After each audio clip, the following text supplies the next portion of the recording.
भोपाल के बहुचर्चित 90 डिग्री वाले रेलवे ओवरब्रिज को लेकर बवाल मचा था, लेकिन जिस ब्रिज को लेकर पूरे प्रदेश में बवाल मचा था वो ब्रिज 90 डिग्री का तो था ही नहीं।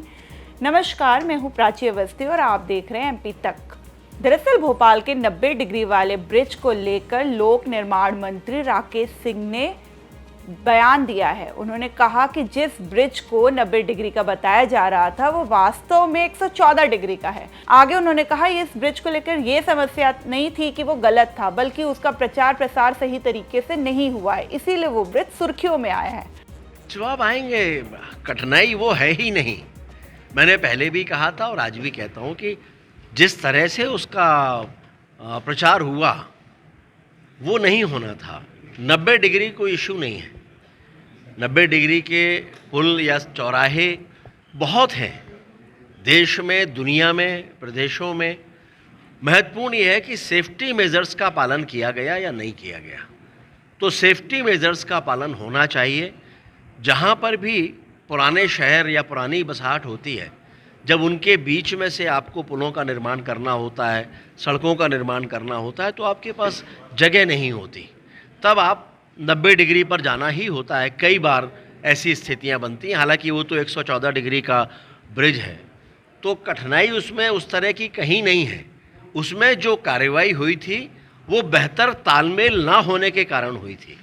उसकी डिज़ाइन को लेकर कोई कार्रवाई नहीं हुई।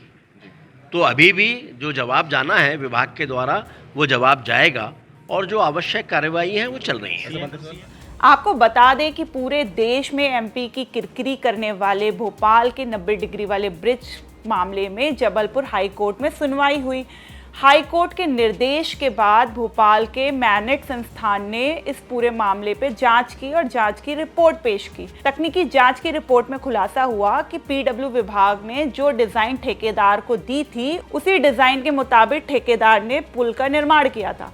ऐसे में जबलपुर हाई कोर्ट ने ऐशबाग रेलवे ओवरब्रिज को लेकर ठेकेदार पर किसी भी तरह की कार्रवाई करने पर रोक लगा दी थी। साथ ही हाई कोर्ट ने अब राज्य सरकार को पीडब्ल्यूडी विभाग से जवाब मांगा है और मामले पर अगली सुनवाई 23 सितंबर को तय कर दी गई है। दरअसल पीडब्ल्यूडी विभाग ने ब्रिज बनाने के लेकर ठेकेदारों को ब्लैकलिस्ट कर दिया था। इसके खिलाफ ठेकेदार में जबलपुर हाई कोर्ट में याचिका दायर की गई थी।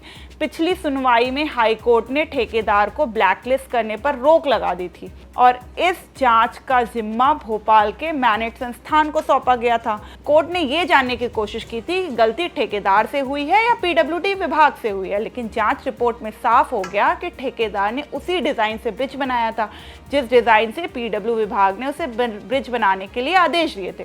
ये खबर हम तक जबलपुर से धीरज शाह ने पहुंचाई है। मध्य प्रदेश की सभी खबरों को जानने के लिए देखते रहिए एमपी तक।